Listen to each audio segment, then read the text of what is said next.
গ্রামে নেই পাকা রাস্তা, নেই কোনো জলের সুব্যবস্থা, ফলে ভোট বয়কটের ডাক দিলেন গ্রামের বাসিন্দারা। গ্রামে নেই পাকা রাস্তা, নেই কোনো পানীয় জলের সুব্যবস্থা, অপরদিকে চূড়ান্ত বেহাল অবস্থায় পড়ে রয়েছে আইসিডিএস কেন্দ্র। প্রতিবাদে ভোট বয়কট করল বোর্দা গ্রামের বাসিন্দারা। এদিন তালডাংরা বিধানসভার উপনির্বাচনের দিনে ৬৫ নম্বর বুথ কুলডিহা সংসদের বোর্দা গ্রামের মানুষজন ভোটদান থেকে বিরত রেখেছেন নিজেদের। তারা জানিয়েছেন যতক্ষণ না তাদের দাবি পূরণ হবে তারা ভোটদান থেকে বিরত থাকবেন। এ বিষয়ে আরো বিস্তারিত কথা বলবো, আমাদের সাথে রয়েছে আমাদের প্রতিনিধি সঞ্জীব। দেখো, আজ রাজ্যের ৬ জায়গায় উপনির্বাচন রয়েছে, আর এই উপনির্বাচনের প্রাক্কালে তালডাংরার বোর্দা গ্রামের বাসিন্দারা তারা ভোট বয়কটের ডাক দিয়েছেন। ঠিক কি কারণে এমন ঘটনা, কি জানা যাচ্ছে?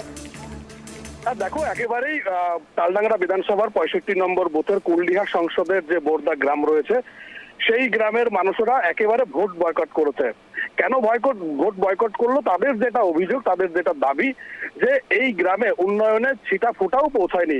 দীর্ঘদিন ধরে এলাকার যে রাস্তা রয়েছে সেই রাস্তা একেবারে বেহাল হয়ে পড়েছে। চলতি বর্ষা সহ বিভিন্ন সময়ে একটু বৃষ্টি হলেই যে রাস্তায় জল জমে যায়, ফলে যাতায়াতের ক্ষেত্রে সমস্যা পড়তে হয় তাদেরকে। পাশাপাশি গ্রামে পানীয় জলের কোনো ব্যবস্থা নেই। প্রশাসনের তরফে ৩টি টিউবওয়েলের ব্যবস্থা করা হয়েছিল, যার মধ্যে 2টি অকেজো হয়ে পড়েছে এবং একটি কল দিয়ে এই মুহূর্তে জল পড়ছে এবং সেই জলও নাকি অত্যন্ত নিম্নমানের, এমনটাই তারা কিন্তু দাবি করছেন। অন্যদিকে গ্রামে যে শিশু শিক্ষা কেন্দ্র রয়েছে অর্থাৎ আইসিডিএস সেন্টার রয়েছে, সেই আইসিডিএস সেন্টারেও সহায়িকা নেই। স্বাভাবিকভাবে এই যে গ্রামে যে উন্নয়নের অভাব রয়েছে এই অভিযোগ তারা কিন্তু বারবার প্রশাসনের শীর্ষস্থানীয় আধিকারিকদের জানিয়েছে, কিন্তু তারপরেও কোনো সমস্যার সমাধান হয়নি। সব থেকে তারা বড় যেটা অভিযোগ করছেন, তাদের যে বোর্দা গ্রাম সেই গ্রাম থেকে তারা যখন ভোট কেন্দ্রে ভোট দিতে যাবে, অর্থাৎ যে আলপথ, সেই আলপথ দিয়ে তাদেরকে কিন্তু ভোট দিতে যেতে হবে, ফলে একটা বিপদের আশঙ্কা করছেন তারা। তাই এই অভিযোগের সামনে নিয়ে এসে তারা কিন্তু উপনির্বাচনের কয়েকদিন আগে অর্থাৎ সপ্তাহখানেক আগে তারা কিন্তু ভোট বয়কটের ডাক দিয়েছিল এবং তারা দাবি জানিয়েছিলেন যে যদি তাদের এই সমস্যার সমাধান না হয় তারা কিন্তু ভোট দিতে যাবে না। সেই কথা মতোই আজকে দেখা গেল যে বোর্দা গ্রামের সকল মানুষ একত্রিত হয়ে তারা কিন্তু একেবারে বুথের যে মুখ সেই মুখের ধারে কাছে তারা যায়নি।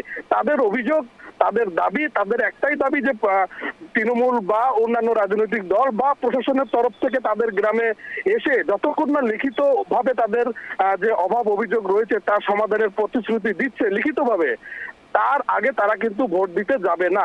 এখনো পর্যন্ত সর্বশেষ খবর পাওয়া পর্যন্ত যেটা খবর রয়েছে যে ওই গ্রামের মানুষ এখনো ভোটের ধারে পাশে যায়নি, তারা ভোট দিতে যায়নি। তাদের একটাই দাবি রয়েছে, যতক্ষণ তাদের এই সমস্যার সমাধান না হবে তারা কিন্তু ভোট দেবে না। তবে এটাই নয়, আগামী দিনেও যদি ভোট যখন আসবে, ভোটের যে অনুষ্ঠান আসবে, সেই সময় কিন্তু তাদের এই গ্রামের সমস্যার সমাধান না হলে আগামী দিনেও তারা ভোট দিতে যাবে না বলেই তারা কিন্তু হুঁশিয়ারি দিয়ে রেখেছে। তোমার কাছে আরো একটা বিষয় আমি জানতে চাইবো, এই যে রাস্তার সমস্যা রয়েছে, জলের সমস্যা রয়েছে এবং আইসিডিএস সেন্টারে সহায়িকা নেই, এই যে সমস্যাগুলি রয়েছে এই সমস্যাগুলো কতদিনের? এটা দীর্ঘদিনের, একেবারে বাম আমল থেকে তাদের এই সমস্যা রয়েছে। বাম আমল থেকেই গ্রামে পানীয় জল নেই, গ্রামে রাস্তা নেই, যে সহায়িকা রয়েছে সেই সহায়িকা নিয়োগের অভাব রয়েছে। স্বাভাবিকভাবেই এইটা বাম আমল থেকে তাদের এই সমস্যা। তারপরে রাজ্যের শাসক দল তৃণমূল কংগ্রেস এসছে, তাদেরও প্রায় 13 বছর অতিক্রান্ত হতে গেল। বারবার তারা সাধারণ মানুষরা অভিযোগ করেছেন জেলার শীর্ষস্থানীয় নেতৃত্ব থেকে শুরু করে প্রশাসনের শীর্ষস্থানীয় কর্তা ব্যক্তিদের, কিন্তু তারপরেও প্রতিশ্রুতি মিলেছে। বিভিন্ন সময়ের যে ভোট আসে, পঞ্চায়েত নির্বাচন বলো, লোকসভা নির্বাচন বলো, বিধানসভা নির্বাচন বলো, এই উপনির্বাচন, তখনও বিভিন্ন রাজনৈতিক দলের নেতারা গ্রামে গেছে, প্রতিশ্রুতি দিয়েছে এবং ভোট পেরিয়ে গেলে আর নেতাদের দেখা পাওয়া যায় না। অর্থাৎ সব মিলিয়ে তাদের যে এই বঞ্চনা, তাদের যে এই সমস্যা, সেই সমস্যার কথা তারা বারবার জানিয়েও সুরাহা মেলেনি এবং সে কারণেই তারা কিন্তু ভোট দিতে যায়নি। তারা বলছেন যে গ্রামে পানীয় জলের সমস্যা রয়েছে, যার কারণে বাড়ির ছেলে মেয়েদের জল খাওয়ার ক্ষেত্রে যেমন সমস্যা হচ্ছে, তেমনি তাদের যে জল পানের ব্যাপারে সমস্যা হচ্ছে, অন্যদিকে রাস্তার বেহাল দশা, রাতের অন্ধকারে দুর্ঘটনার পরিমাণ বাড়ছে, গ্রামে ছেলে মেয়েরা রয়েছে, ছেলে মেয়েদের স্কুলে যাতায়াতের ক্ষেত্রে সমস্যা হচ্ছে এবং অঙ্গনওয়াড়ি কেন্দ্রে সহায়িকা না থাকার জন্য সেদিক থেকেও তাদেরকে ব্যাপক সমস্যার সম্মুখীন হতে হচ্ছে। তাই তারা বলছেন আগে এলাকার সমস্যার সমাধান হবে, তারপর তারা ভোট দিতে যাবেন এবং যতদিন না তাদের এই সমস্যার সমাধান হচ্ছে তারা ততদিন এই ভোট বয়কট থেকে তারা বিরত থাকবেন। অনেক ধন্যবাদ সঞ্জীব আমাদের সঙ্গে থাকার জন্য।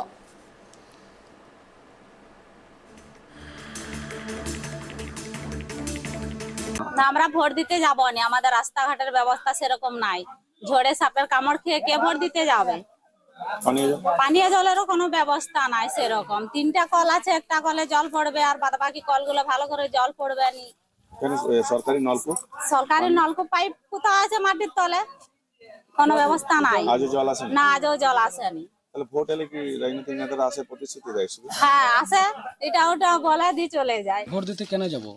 আজকে যে আমরা ভোট বয়কটের ডাক দিয়েছি গোটা গ্রাম, কিন্তু কোনো রাজনৈতিক দল, কোনো নেতা এখনো পর্যন্ত আছে পৌঁছায়নি বা কোনো প্রতিশ্রুতি লিখিতভাবে দেয়নি। ভোট কেন্দ্রে যাওয়ার যে রাস্তার জন্য যে আন্দোলন, সেটা কোনো তার প্রতিশ্রুতি নেই। পানীয় জলের ব্যবস্থা নেই, আইসিডিএস স্কুল নেই। এই যে সমস্ত বিষয়গুলো নিয়ে আমরা আজ এতদিন ধরে শোষিত বঞ্চিত হয়ে পড়ে রয়েছে এই গ্রাম। কোনো রাজনৈতিক নেতা এখানে তাকায় নেই, শাসক দলের কোনো রাজনৈতিক নেতা আসেনি, বিরোধী দলের নেতা কেউ আসেনি। এই জন্য আমরা ডাক দিচ্ছি যে আমরা আর কেউ ভোট দিতে যাবো না। তাহলে ভোট কেন্দ্র একদম ফাঁকা? ভোট কেন্দ্র আমাদের একদম ফাঁকা, আমরা কেউ ভোট দিতে যাবো না।